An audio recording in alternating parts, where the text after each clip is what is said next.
August 16, 1958. Highway 95, 40 miles outside Las Vegas. 11:37 p.m. A black Cadillac Eldorado sat on the shoulder of a desert highway, hood up, steam pouring from the radiator. Behind the wheel sat Dean Martin, still in his tuxedo from the night's performance at the Sands. He wasn't panicking, wasn't cursing, just sitting there in the dark, smoking a cigarette, waiting. 20 minutes later, headlights appeared. A tow truck pulled up. The driver was a man named Robert Coleman, a black mechanic who ran a small garage in a town called Beatty. Population 400, most of them poor, most of them invisible to the people who drove through on their way to somewhere more important. Robert climbed out of his truck and approached the Cadillac. He recognized the man immediately. Dean Martin, the biggest entertainer in Las Vegas. Robert's heart started racing, not from excitement, from fear.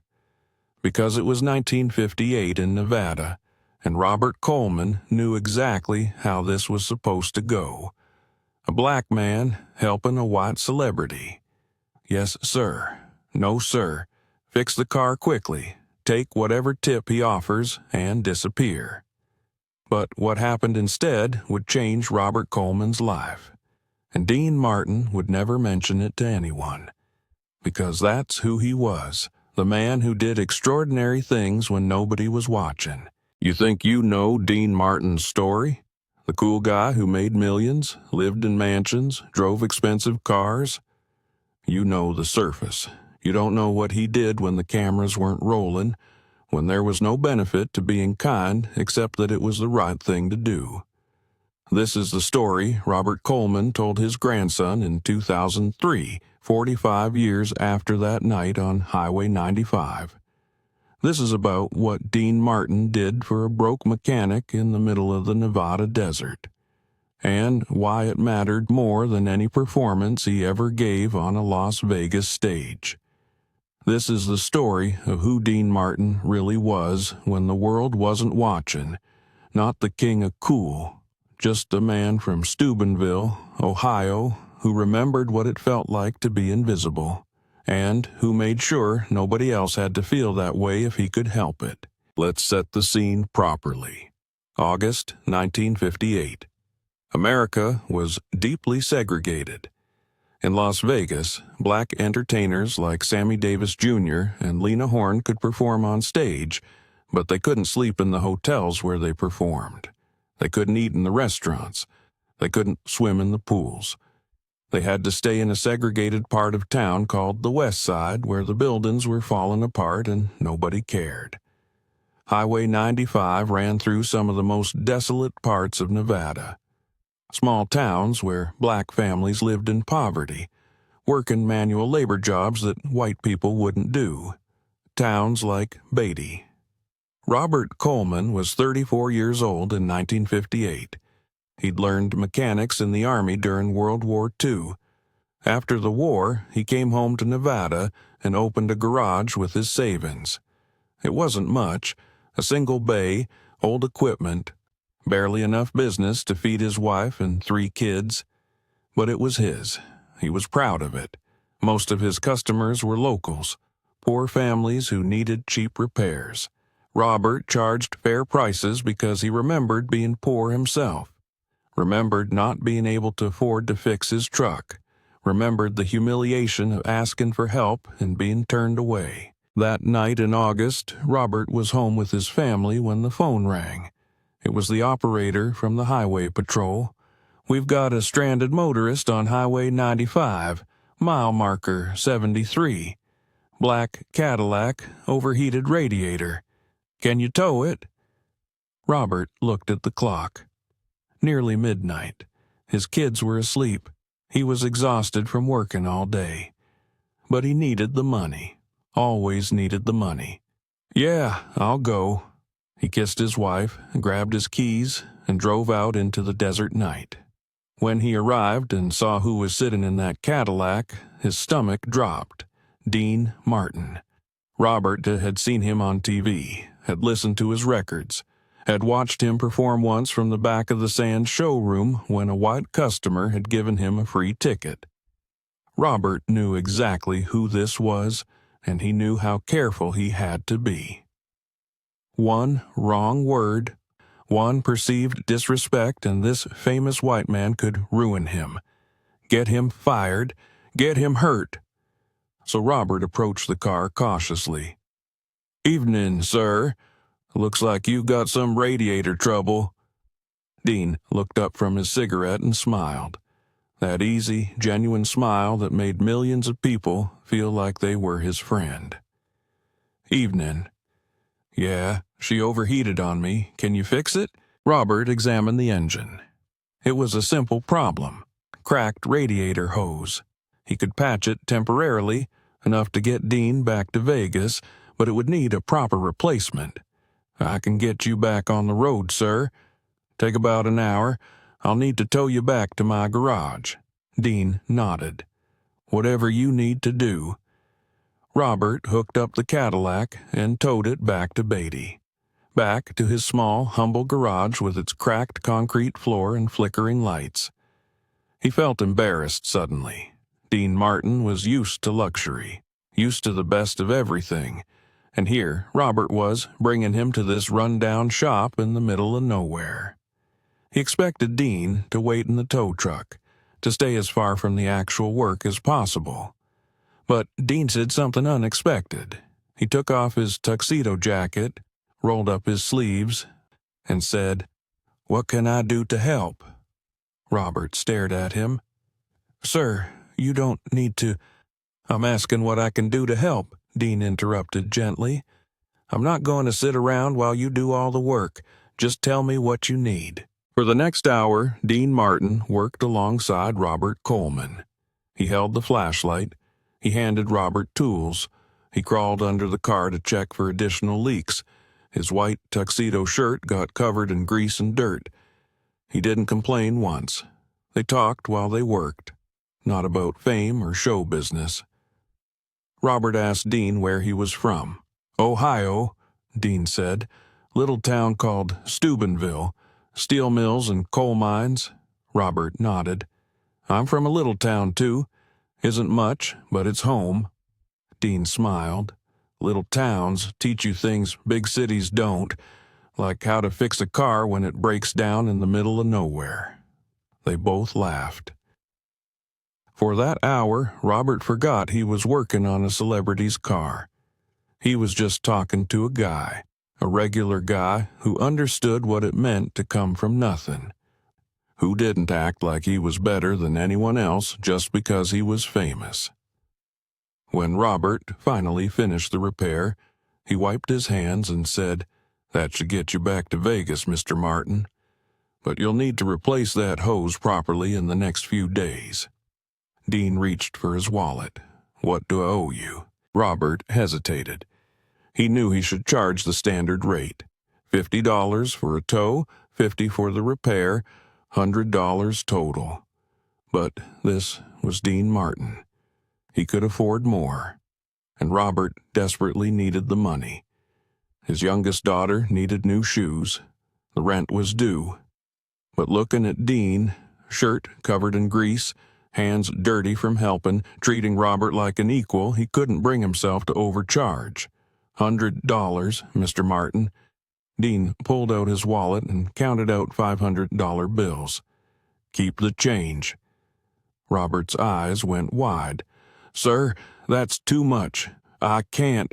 "You can," Dean said firmly. "You came out here at midnight, you fixed my car, you treated me with respect. That's worth $500. Robert's hands were shaking as he took the money. He'd never held that much cash at once in his entire life. "Thank you, sir. I don't know what to say." Dean put his tuxedo jacket back on, now ruined with grease stains. "You don't have to say anything. Just take care of your family. That's what matters." Dean started to get back in his car. Then he paused and turned around. "Robert, right? That's your name?" "Yes, sir." Dean extended his hand. Not for a handshake. He'd already shaken Robert's hand when they met. This was different.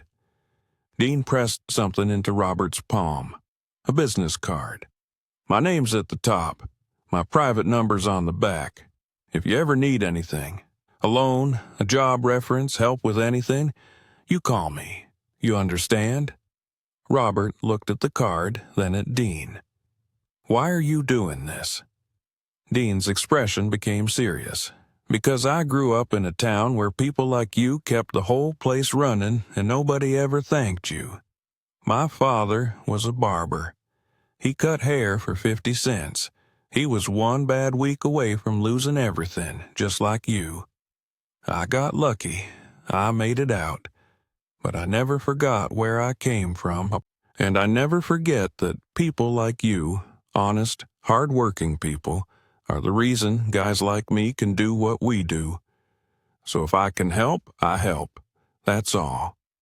Then Dean got in his Cadillac and drove back to Las Vegas. Robert stood in his garage holding $500 and a business card, crying.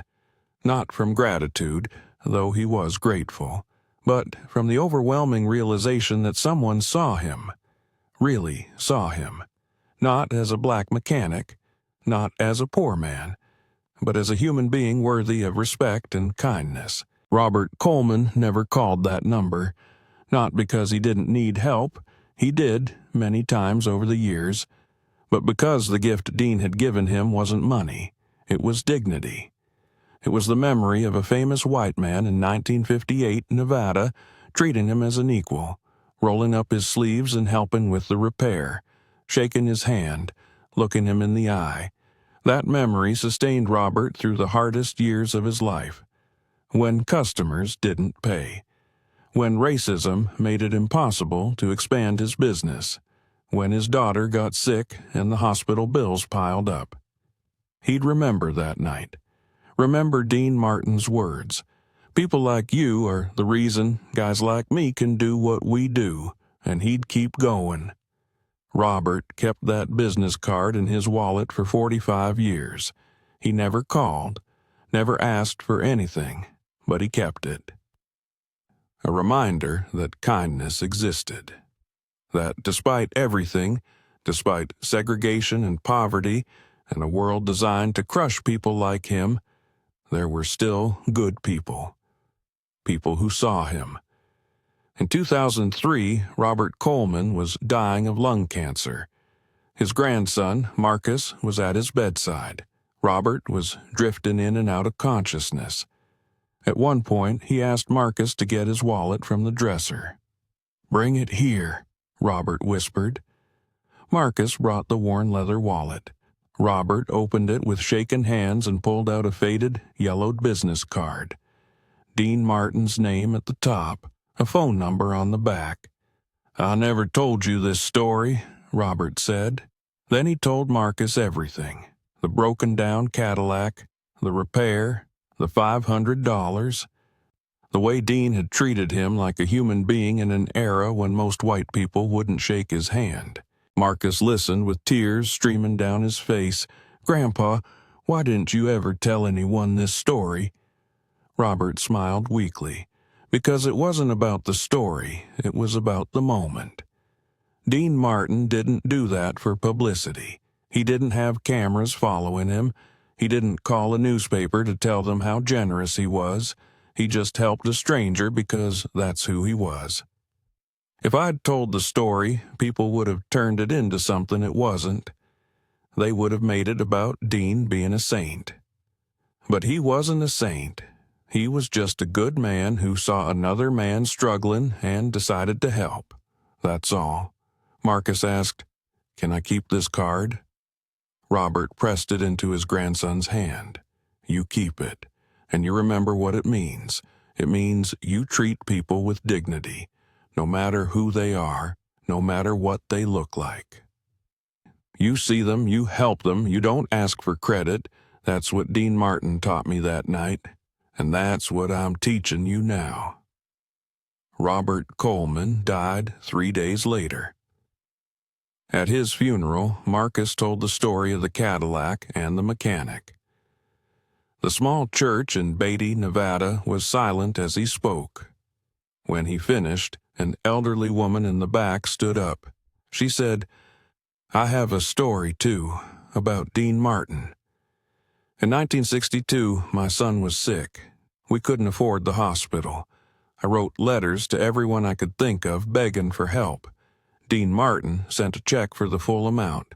No cameras, no publicity. Just a check and a note that said, 'Take care of your boy. That's all that matters.'"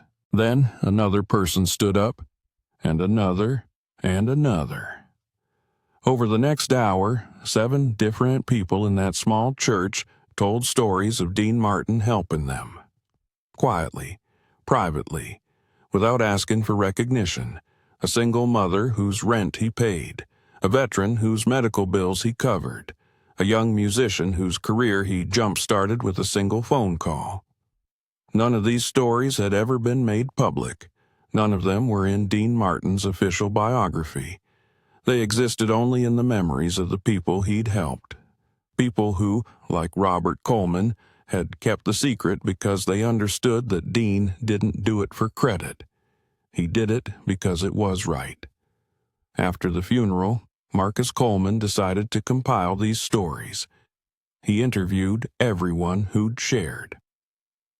He researched Dean Martin's life and found hints of other acts of kindness that had been deliberately hidden. Over the next 5 years, Marcus documented over 200 instances of Dean Martin quietly helping people. Not famous people, not celebrities, just regular folks who were struggling. He paid college tuition for the children of casino workers. He covered funeral expenses for families who couldn't afford to bury their loved ones. He sent anonymous donations to food banks and homeless shelters across Nevada and California. He hired people nobody else would hire, ex-convicts, recovering addicts, people with disabilities, and he never, ever talked about it publicly. In 2008, Marcus published a small book called The Other Dean Martin, Stories of Kindness Nobody Filmed. It wasn't a bestseller, it didn't make national news, but it circulated quietly through communities that had been touched by Dean's generosity. The book's introduction began with this. Dean Martin was famous for looking cool, for making everything seem effortless, for the drunk act and the smooth voice and the $1,000,000 smile. But the people in this book knew a different Dean Martin, the man who stopped to help, the man who saw you when you felt invisible, the man who gave without asking for anything in return. This is the Dean Martin we knew, and this is the Dean Martin the world should remember. When Dean Martin died in 1995, the obituaries focused on his career. The Rat Pack, the movies, the TV show, the hit songs. They mentioned his cool persona, his friendship with Sinatra, his family tragedies, but they didn't mention Robert Coleman. They didn't mention the single mother or the sick child or the veteran or the struggling musician, because those stories had been hidden, protected, kept private the way Dean would have wanted. But they mattered.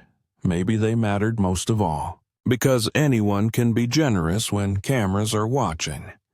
Anyone can donate to charity for the tax write-off and the positive publicity. But it takes a different kind of person to help when nobody's looking, when there's no benefit except the knowledge that you made someone's life a little bit easier. That was Dean Martin, the man who fixed cars with strangers at midnight, the man who paid rent for people he'd never met, the man who treated a black mechanic in 1958 Nevada with the same respect he'd give to a president. Not because it would help his career, not because anyone would find out, but because he remembered what it felt like to be broke and scared and invisible. And he'd decided that if he ever had the power to help people feel seen, he'd use it. Robert Coleman's business card is now in the Smithsonian Museum, part of an exhibit on civil rights and everyday heroism. Next to it is a placard that reads, "In 1958, Dean Martin broke down on Highway 95. A black mechanic named Robert Coleman fixed his car. Dean paid him 5 times what he charged and gave him his private number, saying, "If you ever need anything, you call me." Robert never called, but he kept the card for 45 years as a reminder that kindness exists, that dignity matters, that we are all worthy of respect regardless of fame or wealth or the color of our skin. Dean Martin gave Robert Coleman more than money that night. He gave him proof that he mattered. So the next time you see Dean Martin on stage, singing and joking and making it all look easy, remember Highway 95. Remember the midnight repair. Remember the man who rolled up his sleeves and got his hands dirty alongside a stranger.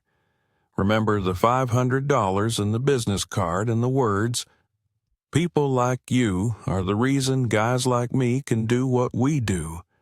That's not acting. That's not performance. That's character. That's who Dean Martin was when nobody was watching. When there were no cameras, no audience, no benefit except being the kind of person his mother raised him to be. Angela Crocetti taught her son to work hard and treat people with dignity. Dean Martin spent his life honoring that lesson, sometimes on stage, but more often in moments like this, quiet moments, private moments. Moments that changed lives even though nobody filmed them. Robert Coleman never became famous, never became rich, but he lived a good life, he raised good kids, he treated people with respect, and when he died, 7 people stood up in a small church and said, "Dean Martin helped me too." That's legacy. Not the hit songs or the movie roles, but the lives you touch when nobody's looking. The kindness you give without asking for credit. The dignity you offer to people the world has forgotten. Dean Martin understood that, and on a desert highway in 1958, he proved it. 1 broken-down Cadillac, 1 midnight repair, 1 act of kindness that nobody filmed but everyone should remember. Because that's the real Dean Martin, not the king of cool, just a good man who saw another man struggling and decided to help. No cameras, no applause, just humanity.